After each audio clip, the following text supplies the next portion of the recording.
Travel டைமில் தங்க நகைகள்லாம் வந்து எடுத்துகிட்டு போகிறீங்க உங்களோட பேக்கில் வச்சு அப்படின்னா இந்த மாதிரி வந்து எடுத்துகிட்டு போங்க. இப்படி கொண்டு போனீங்க அப்படின்னா ரொம்ப ரொம்ப சேஃபாக இருக்கும்.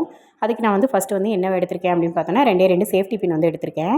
சேஃப்டி பின்னை வச்சுட்டு இப்போ ஒரு கிளாத் வந்து எடுத்துக்கோங்க. அந்த மாதிரி நான் வந்து காட்டன் கிளாத் எடுத்திருக்கேன். உங்ககிட்ட கர்ச்சீஃப் இருந்துச்சு அப்படின்னா கர்ச்சீஃப் வந்து எடுத்துக்கோங்க. கர்ச்சீஃபில் ஃபஸ்ட் நம்ம வந்துட்டு இந்த செயினை வந்து மாட்டிக்கலாம். செயின் வந்துட்டு ஃபஸ்ட்டு இந்த சேஃப்டி பின் எடுத்துகிட்டு சேஃப்டி பின்னுக்குள்ளே அந்த செயினை வந்து மாட்டி விட்டுருங்க. மாட்டிட்டு அதுக்கப்புறம் அந்த கிளாத்தோடு வந்து பின் பண்ணிடுங்க. இந்த மாதிரி பின் பண்ணிட்டீங்க அப்படின்னா கிளாத்லேருந்து அது வந்து நகர்ந்து போகாது. இதே மாதிரி நம்மளோட வளையலையும் வந்து நம்ம பின் பண்ணிக்கலாம். வளையலுக்கும் இதே மாதிரி சேஃப்டி பின் வச்சுட்டு உள்ளே வந்து இன்சர்ட் பண்ணிவிட்டு அதுக்கப்புறமா நம்ம கிளாத்தில் வந்து மாட்டி விட்டுடலாம். இந்த மாதிரி மாட்டிட்டு நான் இப்போ மடிக்கிற மாதிரி மடிச்சுக்கோங்க. இந்த மாதிரி வந்து ஒரு டைம் மடிச்சுட்டு அப்புறம் 2வது இந்த மாதிரி மடிச்சுட்டு இந்த மாதிரி மடிச்சுக்கோங்க. ஃபுல்லாக வந்து கர்ச்சீஃப் மாதிரி மடித்து வச்சிட்டிங்க அப்படின்னா நமக்கு வந்து துணி மாதிரி தான் தெரியும். உள்ளே நம்ம வந்து தங்க நகை வச்சுருக்கோம் இல்லை காசு வச்சுருக்கோம் அப்படிங்கிற மாதிரி எதுவுமே தெரியாது. நார்மலாக கர்ச்சீஃப் தான் நம்ம மடித்து வச்சுருக்கோம் இல்லை கிளாத்து தான் வச்சுருக்கோம் அப்படிங்கிற மாதிரி தெரியும். ட்ராவல் டைமில் இதை வந்து சேஃபாக கொண்டு போகிறதுக்கு இந்த டிப் ஃபாலோ பண்ணுங்கள்.